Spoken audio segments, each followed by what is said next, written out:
What's up, y'all? So, before we get into our next interview for this week's episode, I thought we would take a minute to talk about music. I always do flashback songs of the day or the week or what have you, but Spotify this week kind of helped me out. So, Spotify released that whole Your 2018 Wrapped.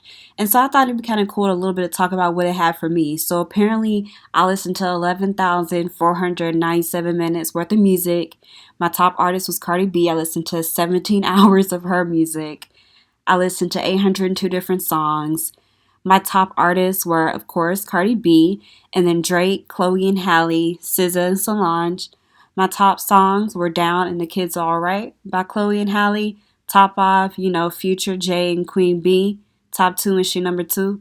And then Big and Head and Moneybag. And then top genres, pop, hip hop, R&B, soul, funk, those type of things. And then I also thought it would be cool to kind of mention my blog post. So I've kind of gotten back into that because I drifted off a little bit. But you can find on both my personal and my podcast page a link to my posts. And one of them was about music. And it was kind of my wrap up of what I viewed as the best albums of 2018. And so my top 5, I had number 1, Invasion of Privacy, Cardi B. And, I just thought that this album had a little bit of everything that you were looking for. And I kind of go into my whole views, like which songs I like, the breakdown about what I like of the songs and everything like that. But that's for you to read. And I'm just giving an overview. And then my number 2 was Chloe and Halle's album, The Kidz Are Alright. My number 3 was Sweetener by Ariana Grande or Grande. I'm not sure how you pronounce it because I've actually heard that most people pronounce it wrong. My number 4 was Scorpion, which is a shock for me.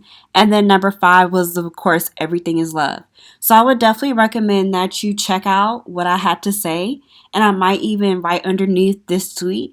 I'll just kind of put a link to it so you guys can read it. And again, I break it down by what's my favorite songs, what I like about the songs. And then I also put a couple of honorable mentions, like, for example, Dirty Computer by Janelle Monáe and also Astro World by Travis Scott. So yeah, just be sure to check it out. And so after we have this interview, which is with a real life mental health professional, I will kind of go into a little bit about spirituality because in the interview we sort of tap into spiritualness and how it can help mental health just a little bit. So I thought in the end it would be a nice little wrap up. So all right, we'll take a break and then we'll be back with the interview. Hey everyone, welcome back. So, as you know, I'm a huge mental health advocate.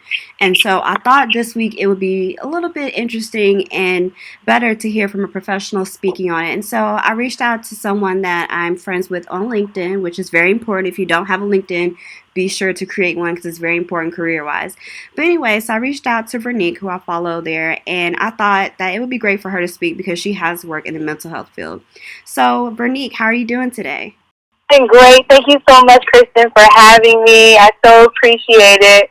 Great, thank you so much, and I'm glad that you're here to join us. Can you tell everybody listening like a little bit about your position and your professional experience? Yeah, so I am a licensed master social worker and I currently work as a medical social worker. So there's, a few things that you can do within the social work field, but I happen to work in a medical setting. Mm-hmm. Okay. And then how long have you been working with those with mental health issues in a professional capacity?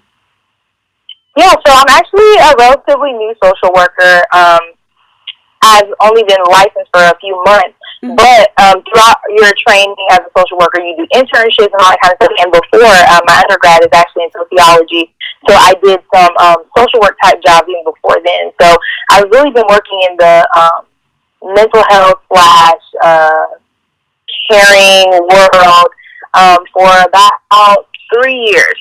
Okay. And it's funny that you mentioned that your degree is in sociology because I'm about to wrap up a master's in sociology in May. So, oh, really? yeah. That's awesome. Thank you. Yes. It's an amazing field. I loved it. I absolutely loved my undergrad. It fostered, I think, even more love for social work. And so I big up. I'm a sociologist at heart and a social worker by trade, I feel like.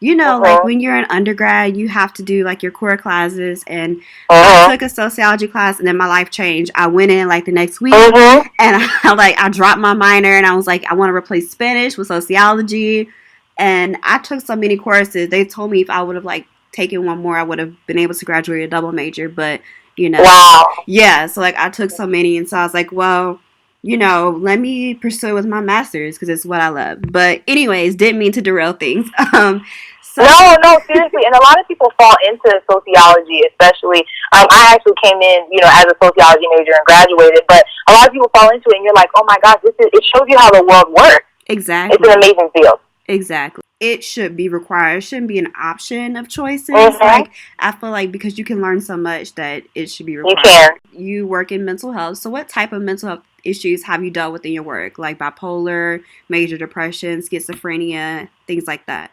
Yeah, so across my experiences, most of the time what I've dealt with is a lot of DD, major depression, anxiety. Mm-hmm. Those are the main ones that I see a lot. Now, I've had some instances, especially when I worked with little kids, where I had a lot of behavioral disorders and things like that. And then most recently, I've had a couple, especially in the hospital, I get a few patients who are dealing with bipolar. Mm-hmm. And what else? I think those are probably the main ones. Schizophrenia is kind of hard to find. Mm-hmm. I think I had one client that I was seeing in a professional, counseling setting, and but hers wasn't as profound as you might think. I think a lot of times it's good that you're asking, because I think a lot of times we look at certain mental illnesses as like, dramatized, mm-hmm. especially like, what they see on TV. But a lot of times, I mean, it can be the person in your cubicle, it can be the person right next to you, and you would never know because, mm-hmm. Medication or whatever treatment that they're getting is just so, it's just working well. And so, and even if it wasn't, everybody is super regular. Like, yeah. Everybody really, like, there's not a way that it's going to manifest. It's not like a physical deformity or something that you would notice right off the bat. So, yeah, like I said, a lot of times I'm dealing mostly with anxiety and depression. But every so often you'll get a few bipolar. I've had a few bipolar patients, or if I was seeing them as a clinician, and just one. I've really only met one person dealing with schizophrenia. Mm-hmm. So, like, in your work, what are some things you've seen? Of course, without breaking confidentiality, like maybe an overview of some of the struggles, some stories that you could share with the listeners. Yeah. So a lot of my work, Kristen, has been mostly with my heart really belongs to teenagers and young adults. I love dealing with that. And I think that, for the sake of a good story, some of my one particular client that I've had more recently was a younger, like a teenager, and she really was dealing with self-harm. So she did a lot of cutting. She also was diagnosed. Well, they were still trying to diagnose, because you can't really diagnose. They don't like to diagnose schizophrenia too early. Mm-hmm. And so they were kind of treating her as if that's what she was dealing with. She would have auditory hallucinations, and she just really struggled with. But most of the reason why I was seeing her, to be honest, was because she dealt a lot. She had a lot of issues with like interpersonal struggles. Mm-hmm. So first it was the cutting and things like that. But most of my stuff with her dealt with some of her interpersonal struggles and just being confident with herself. Which again goes back to my point that, like, it's not always just about the mental illness itself, right? It's not just about how it manifests and things like that, but how do I maneuver in a world where I also have some of these other issues, whether it's due to the mental illness or not. Mm-hmm. Does that make sense? Yeah. And so a lot of times, like, and I was working with another counselor, so she kind of dealt more with the self-harm and the bipolar aspect, but I really just helped her deal with day-to-day life. Like, hey, how do we make friends? Let's go back to the basics. How do we find ways to calm ourselves down before it gets to a point where we want to self-harm? Those different things, those different aspects of the person. And so that's one for sure that I dealt with on that end. But again, a lot of my other clients, actually, that was while I was in grad school. I did trauma. Mm-hmm. So the trauma social worker at a hospital, I got to do a lot of clinical work within that. And one of my clients, he was not really, I wasn't trying to diagnose him with anything, but he was struggling with his diagnoses. He had gotten shot. Mm-hmm. And so he had to deal with, grieving the situation and how it changed his life. dealing with, he was young, but he had a daughter and wife, Mm-hmm. and so dealing with those issues that came up while he was having to also heal, dealing with the fact that his friends, he couldn't hang out with his friends the same way. Mm-hmm. Really relearning how to talk and how to eat and those different kinds of things. So helping him to really just like crisis management. Mm-hmm. To deal with what's going on within his life and to not let it break him. I mean, that's one of the hard things. Like, he literally got shot. How do we take this and live life? And so I just kind of wanted to follow up with something that you said earlier. You talked about how you would help them with kind of steps to, like, hey, like, how did we get here? How to stop ourselves from self-harming? Like, would you like to share some of the steps that or advice that you give to patients in order to help them not reach that point? Yeah, so there are certain techniques that work really well with self-harm. And there's one called, Jesus, if I can remember,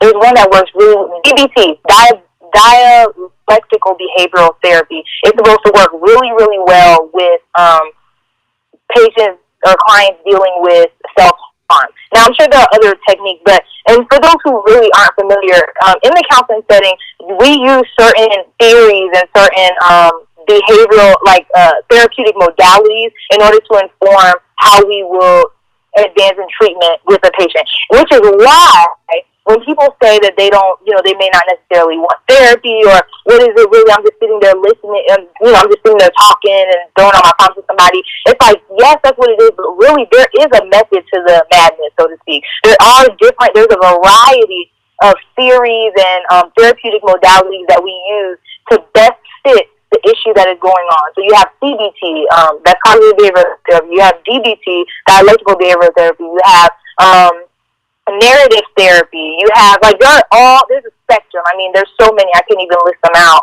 And some that, I may not even know.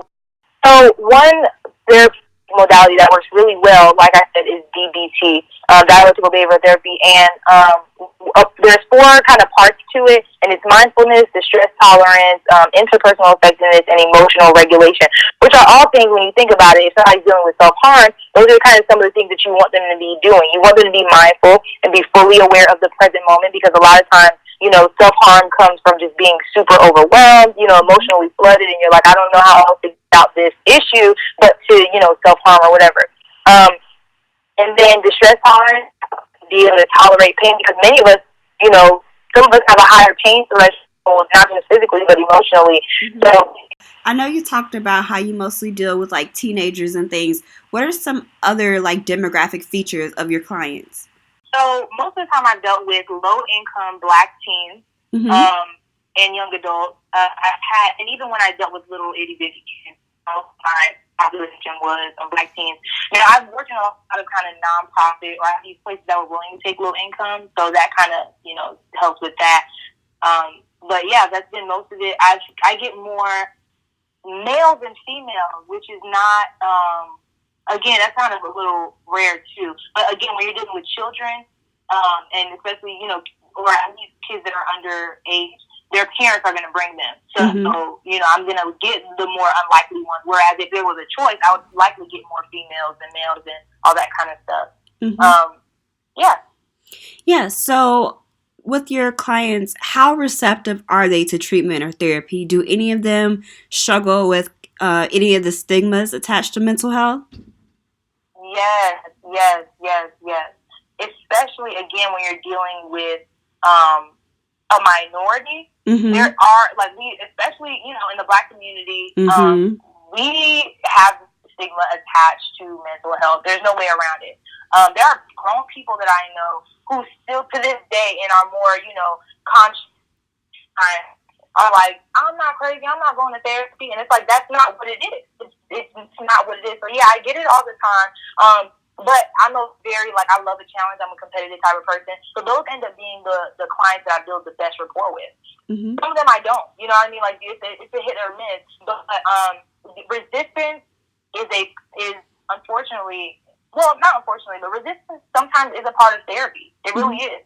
And regardless of minority and things like that, people tend to just be resistant and defensive because, okay, how can I know that you're a safe place give all of my issues to. Mm-hmm. Because that's essentially what we're asking. Hey, sit with me in this room and give me all of your problems. The things that you've never told anyone, yes, tell me that. And so there's going to be a level of defensiveness and resistance, but it's heightened, especially in minority clients, especially in the Black community.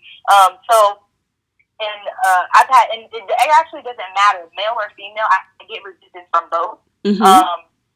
Which is interesting because you would think, like, some of my most resistant clients, one I'm thinking of in particular was a Black teenager. And I mean, she did not want to talk to me at all. Eventually we built some rapport, but in the end we still didn't get to that place because she really could not get past the I don't want to be broken down. You know, I don't want to be vulnerable. Mm-hmm. And that client that I was talking about earlier that I dealt with who had the traumatic injury was he was resistant at first. He was like, I don't know what y'all want to do. Like, I'm in the hospital. I'm trying to heal. I don't have time for all the extra stuff. And, I just started off, and the way you tear down resistance, honestly, is to really just build rapport. Get to know them. Let them know that you care. And then the other things will come. For any therapist that you ever have, resistance should not scare them. Resistance should never scare a good therapist. However, if you're the client on the other side, try your best to not build up as many walls because we really are here to help. Mm-hmm. And then I was just thinking about your point because you're absolutely right. Like in the Black community, there is like, I don't want to say extra harsh, but it is kind of an extra harsh stigma attached to mental health in the sense that you're told to, you need to go pray about it or go talk to the pastor or whoever. And it's like, and again, like you said, people are like, I'm not crazy. And they just associate with craziness and just such a negative connotation and idea of it. And, and that's part of why I wanted to have you on, just kind of help to break down those things and to give a different perspective because I think, therapy is very helpful. I go to therapy myself. Like that's this is why we started recording when we did today because I was getting home from therapy. So, and it kind of bleeds into my next question. So, do you really truly recommend therapy and medicine? Like, what are the relative success rates of both? Yeah, so that is such a good question. I just want to say, to add to what you had just said, is that, I mean, there's the spiritual aspect of, like, you need to, talk to your pastor or pray about it and all that kind of stuff. But what I find, too, is that, to be honest, especially before I knew about all this stuff, especially when I was younger, there's just, like, life is hard enough. I have so many things going on. Do you really think that I have the time to sit in front of somebody and pour out all of my problems? You know what I mean? Like, of all the things, like, especially when you think about Maslow's hierarchy of needs, like, food, shelter, water, like, all those types of things. Therapy is nowhere, like, it's on the self-actualization part, maybe, all the way at the top. It's at the bottom of the list to get myself mentally and emotionally whole because life goes on. Bills still come, jobs still got to be worked, all those types of things. And so I get it. But to answer your question, we all need therapy at one point or another. We really do. Life happens to everybody. Life happens to everybody. And you have to have a place to pour yourself out. You have to have a place to be able to just get all the grossness of life off of you. And sometimes a mom won't do. Sometimes a sister and a best friend won't do because some people just aren't trained to hold the things that we get as clinicians. But therapy is a safe place where you can admit the things that you've never been able to admit, where you can confess some of the things that you've never been able to confess, to really see from a different perspective, and to have somebody like to just listen sometimes, because your friends and family, they care about you, but they a lot of times they have a certain outcome that they want for your life, and as a therapist, I don't have that for you. You know what I mean? And so I absolutely recommend it. And we all go through things that require therapy, whether it's grief or trauma or a crisis, loss of a job, loss of a relationship, you feel stuck, medical issues, all of those things like fall under the umbrella of need for therapy. It's not a crazy thing like we talked about earlier. Now, as far as like meds and all that kind of stuff goes, there are some mental health diagnoses that really just are best treated with medication and therapy. And a lot of times they go hand in hand. There's rarely a diagnosis that's just like, oh yeah, if you take meds, that'll be it. Now some people do that just to get by. But a lot of the things that you take medication for, you probably should be in therapy for as well, and talk therapy for. They work together pretty well. Mm-hmm. But diagnoses like bipolar and schizophrenia, those are the ones that often require medication, and usually maybe longer term. Now, the other ones, such as anxiety and depression, it all depends on the person. So it could require talk therapy, or it could require, depending on the severity of it or what the person is actually able to do and complete, it may require maybe some short-term medication. Now, some people, of course, are on anxiety and depression medication for longer. They can cause some issues, their side effects and all that kind of stuff that I won't even go into because I'm not a pharmacologist. Oh, no, you're absolutely right. That can come from depression medication that, hopefully doctors and psychiatrists especially should be telling their clients about. But some people, they may not need it at all. And they're able to just work through whatever it is through talk therapy, even with an actual diagnosis of anxiety and depression, not just experiencing the emotions of depressed mood or anxiety, if that makes sense. Yeah, it does. I take medication. I also go to therapy. And I do believe in what you're saying in the sense that it should be kind of a combined method between therapy and medication. And like you said, there are so many side effects. Like for me, instance, weight gain is the side effect for me. And it's like, in the Black community, they love their women thick and everything, but so, gaining weight has been good in some ways and just hard to adjust in some. Yeah. So because like for me, like I was skinny, like, I don't know, maybe until like 2 years ago, I was like 96 pounds. So like, what? Yes. Girl, I don't even know the last time I breathed 96 pounds. Like, I must have been in the womb at that point. I don't know what that looks like. I know, like, people say that to me all the time, and it's like, but really, for the longest, I was 96 pounds, and then, like, I started taking medication, and since I've gained 51 pounds, so now I'm, like, in the 140s. Weight gain, I know for me, has been my predominant one, but there's many others. Like you said, I can't go on to say because we're not pharmacists. Yeah, but and I think for depression medications, because they help with serotonin levels, you can literally have like too much serotonin in your body. Yes. So it helps with regulating your mood. You can get too much through the medication, and then you have to get weaned off. So that's why, especially if anybody's on medication, because I know people who do this, they'll be on medication, but they don't follow up with their psychiatrist, and next thing you know, they're having all these issues. And there can be some serious issues because, we're dealing with literally your chemical makeup being altered. And so, if there's anybody listening who is on any type of therapeutic medication, you need to be following up with your psychiatrist. Don't let that lapse because there can be some serious side effects. Yeah, absolutely. And, again, and if you are prescribed medicine and it is for the true benefit of you, I think it's always important to make sure that you take your medicine, like, because, we're talking about side effects and, like if you go off your medicine or miss it, a couple of doses, the withdrawal effects and the symptoms you can have from that. Yes, exactly. Especially for my friends with bipolar disorder, you can't just stop your meds cold turkey. Absolutely. Yeah, just kind of, we were talking a little bit, we kind of alluded to it, but in the sense that I know a lot of people struggle with obtaining access to mental health services, especially like you say, like lower income people. Do you have and not even just necessarily lower income people, but people in between insurance or whatever? Do you have any type of advice? Yeah, that's a great question. And so that's the thing, we can preach that mental health is important all day long, right? But if people don't have access to it, what good is it? You know what I mean? Especially people are, I want to get therapy, but I really don't have the funds. I really don't have, the ability. And so there are a couple of things. I wish that there were more. And I love resources, but I don't always have all the best ones. So hopefully, you guys are already in the know of a few.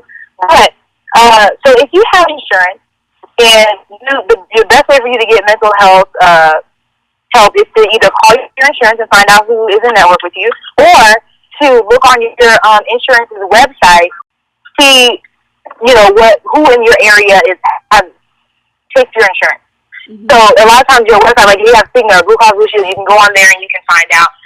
But for my friends with also if you have insurance, you can go to Therapy for Black Girls, which is obviously in the name, so for Black girls, and you can go under the therapist directory tab, and you can find one near you. They have a whole directory. You can separate out by state and city and all that kind of stuff. And I also love psychiatrytoday.com. I mean, they have everybody. I actually found my therapist on there, matter of fact. And they're so good that not only do they have like this therapist tab where you can type in your city and zip code, it'll bring up a bunch of clinicians in your area that do different modalities. They specialize in different things. They have different licenses because a lot of people don't know social workers can do therapy, but there's also LPCs, there's LMFT, licensed marriage and family therapists. There's there's a spectrum, and so we all specialize in different things. But even within our licensing class, we do specific things. Now, if you're uninsured, so here's where it kind of gets tricky, and I wish I knew more, but if you, a lot of times there are governmental agencies like the local like public health office, things like that. You could call them and ask them if there are any grant funded programs that offer therapy to people who are low income or who have no income or who are underinsured or uninsured. And then there are also what I found, and I live in Atlanta, and what I found is there are certain churches and certain nonprofit organizations that offer therapy on a sliding scale, meaning it is incongruent to your income. So if I made $20,000 a year, I would pay a different cost than somebody who's unemployed right now. Does that make sense? So they either have low income or no cost therapeutic sessions. Now, how much you get, I guess, will probably differ depending on the agency. But there are some places, I believe that Chris 180, which is over by near the airport, I think that they provide low income therapeutic services. They do community, therapy, and they do research and stuff like that. So there are certain agencies that will provide it for you. And like I said, sometimes even local churches will provide it for you as well. But you have to be diligent about looking. And that's the thing. I wish that there was like a direct source that I can give, like I could with somebody who's insured. It is harder. But if you Google, and that's the thing, I think that one thing that social workers are really big on is one of our tenets is self-determination. If you know that you need the help, you have to go out and seek it. And I know it's hard because a lot of times there's that little bit of resistance that we talked about earlier.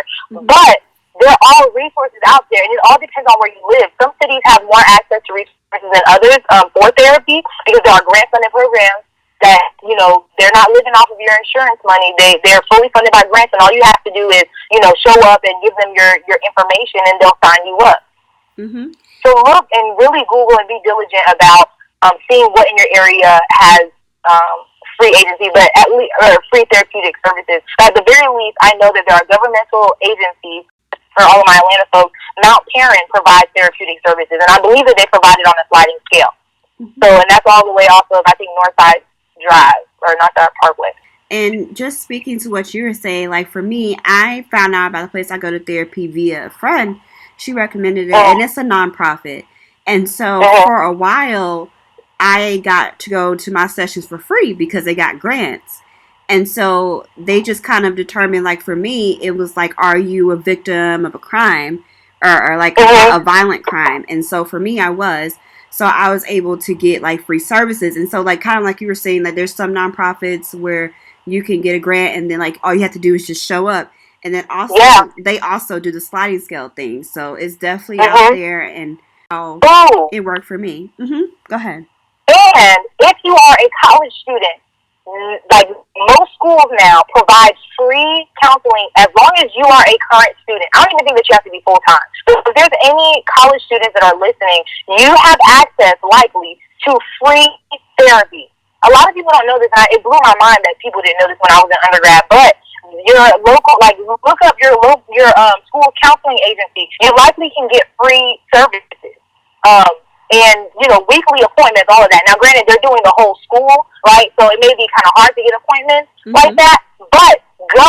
Especially if you are having a crisis, your school should have a crisis phone number for you to call. Because there have been many, school is hard. College is hard. If you are in a state of crisis, please call your safety department and find out most schools now have like crisis managers available.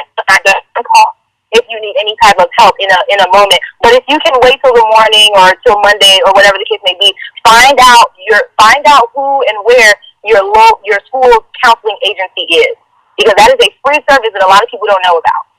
Absolutely. I know for me, I didn't find out like towards the end, but then when I was still like battling with stigma at the time, and so I didn't work up the courage to go. But Kristen, I just wanted to say too that it's not like those of us who are in the field, we just preach it and we're not about it. Like I myself, as a social worker, as a clinician, I get therapy on a regular basis, like weekly, if not bi-weekly. Because I have some things that go on and that pop off in my life that I need somebody to kind of regulate, especially when you're dealing with other people. Like therapists need therapists. Just to unload, because of course, as you were saying, there are heavy burdens and things that you all take in your work every day. So I just really hope this episode connects with people. And I really want to thank Vernique for being on the show. And we will take a break and then we'll be right back. Hey, so we're back. So I want to kind of, again, like I said I would do earlier in the show, is kind of talk about spirituality really quick because, again, I am a spiritual person and I want my podcast to be reflective of me. And also it helps me deal with my mental health and emotional issues or just everyday stresses. And so I know on my podcast Twitter page, I did a poll if people were spiritual and if they believed in the chakras and different things like that. And I got mostly a positive response by people being spiritual and then believing in the chakras, or if they didn't believe, they did want to learn more about them. So I thought that I would kind of do a chakra of the day, and I want to talk about the solar plexus, and I thought I would talk about what it is and just give you kind of some things to help boost and open it up and to clear it and help you progress. And so the solar plexus is basically, it's our source of confidence, our source of self-esteem and energy. It's the source of the success in our life. And it just helps us accomplish all of our dreams and desires. And so some things that you can kind of say, some kind of mantras that you can repeat over and over are: I am great. I am confident. I can do anything. I can accomplish anything. I have a purpose. I am capable. I do. I am ambitious. I am intelligent, and I am powerful. And I got this from Pinterest. They have a whole bunch of them on there, so you don't have to go by that one, but I thought it was a helpful one to share. And I try to do these mantras and affirmations from time to time. And I don't know if I mentioned it before, but I'm a heavy believer in affirmations. And I was at work one day and I ran into a girl doing affirmations in the bathroom, and it was just such a carefree or spiritual black girl bonding experience. And I heavily believe in it, and I think it's good for your psyche. And so one other thing I wanted to kind of touch on is, I don't want to pronounce it wrong, but I'm going to call it Reiki healing or Reiki healing, whatever. It's Reiki. I should probably know about the type of healing I practice, but whatever. So it's a kind of mantra that I repeat to myself every day for sure, especially at the start of a work day. And it says, just for today, I will not anger. Just for today, I will not worry. Just for today, I will be grateful. Just for today, I will do my work honestly. And just for today, I will be kind to every living being. So yeah, I hope that these affirmations, that the idea of the solar plexus, I hope all these things connect with you and that maybe you could put them into practice and it help you out. So anyways, thank you guys so much for tuning in to this episode and all the episodes previously. Be sure to tell your friends, retweet, have them follow me on the Twitter page and Instagram page at _balance_pod. Be sure to rate and review on iTunes, and I'll see y'all next week. Bye.